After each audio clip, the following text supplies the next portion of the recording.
मेरे प्यारे भाइयों और बहनों व भावी भारत के निर्माता युवाओं, आज के हमारे इस वीडियो में आपका बहुत बहुत अभिनंदन है। देखिए, एक एजुकेटर होने के नाते मैं अपना एक दर्द आपके सामने रखना चाहता हूं, जो शायद आपका भी मुझसे ज्यादा ही दर्द होगा।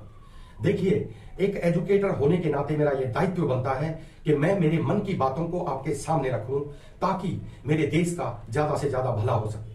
सबसे पहले मैं आपको ये इस बात से अवगत कराना चाहता हूं कि 2024 का चुनाव बिल्कुल आपके सामने है। मेरी आप सबसे हाथ जोड़कर यह विनती है कि सभी विपक्षी दलों को एकजुट किया जाए और उनको ये कहा जाए कि अपने सभी स्वार्थी हितों को त्याग कर, निजी हितों को त्याग कर वो इकट्ठे हो जाएं। क्यों? क्योंकि 2024 का इलेक्शन जो है, शायद अगर आप इकट्ठे ना हो तो ये भारत में लोकसभा का आखिरी चुनाव होगा। आज भारत की स्थिति से आप अच्छी तरह से अवगत हैं। मैं आपको कुछ मुद्दे बताना चाहता हूं। हर विपक्षी पार्टी अगर एकजुट होकर चुनाव लड़ती है तो उसके चुनावी घोषणा पत्र में कॉमन मिनिमम प्रोग्राम के तहत ये मुद्दे जो मैं आपके सामने रखने जा रहा हूं, ये होने अनिवार्य हैं, अन्यथा भारत का भविष्य अंधकार में हो जाएगा। देखिए, मैं आपको सबसे पहला मुद्दा बताता हूं कि इस देश में सबसे बड़ी जो समस्या है, वो समस्या ये है कि हमारे हर घर के अंदर एम्प्लॉय हैं।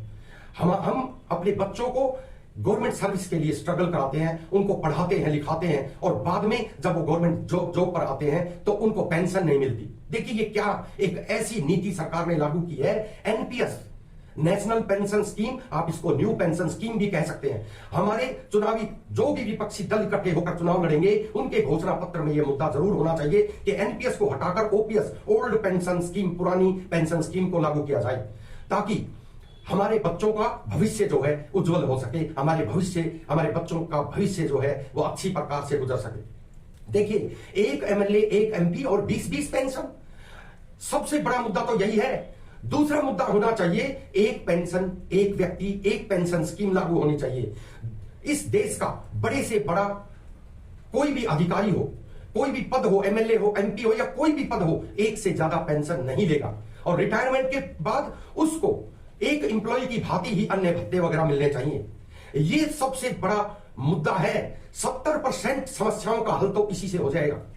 दूसरा, जातिगत जनगणना को मुद्दे में इस चुनावी घोषणा पत्र में जरूर रखा जाना चाहिए, ताकि आने वाले भविष्य में इस रिजर्वेशन वाले फंडे से छुटकारा मिल सके और सभी कार्रवाइयां जो है उसी के मूल्यांकन के अनुसार हो सके। नंबर 2, नंबर 3, महंगाई का मुद्दा। महंगाई का मुद्दा 2014 से पहले की स्थिति को पुनः बहाल करना होगा। अगर वो कम से कम ना कर सको तो कम से कम जनता को राहत देने वाली महंगाई के मुद्दे पर हमें विचार करना होगा। हमारे विपक्षी दल जो सत्ता में आएंगे उनको इस पर विचार करना होगा कि महंगाई से जनता को अधिक से अधिक राहत मिल सके।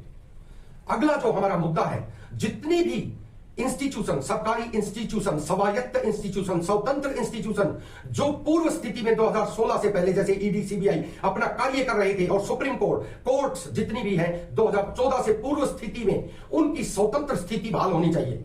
जो आज हाल हो रहा है, आप देखते हैं कि कोई भी अगर सरकार के विरुद्ध बोलता है तो उसके खिलाफ जो है ईडी, सीबीआई। देखिए क्या है ये, तो ये हमें चुनावी घोषणा पत्र में जरूर मेंशन करना चाहिए। ये बहुत ही जरूरी है। आप समझ सकते हैं कि आज जितना भी ये हो रहा है, सब इसी के कारण हो रहा है। जितने भी सरकारी इंस्टीट्यूशन, जितने भी अर्ध सरकारी इंस्टीट्यूशन जिनको सरकार ने नीलामी पर लगा दिया है, धीरे धीरे, एकदम नहीं तो धीरे धीरे उनको भी बहाल किया जाना चाहिए, और उसमें गवर्नमेंट जॉब जो है उसको बहाल करना चाहिए।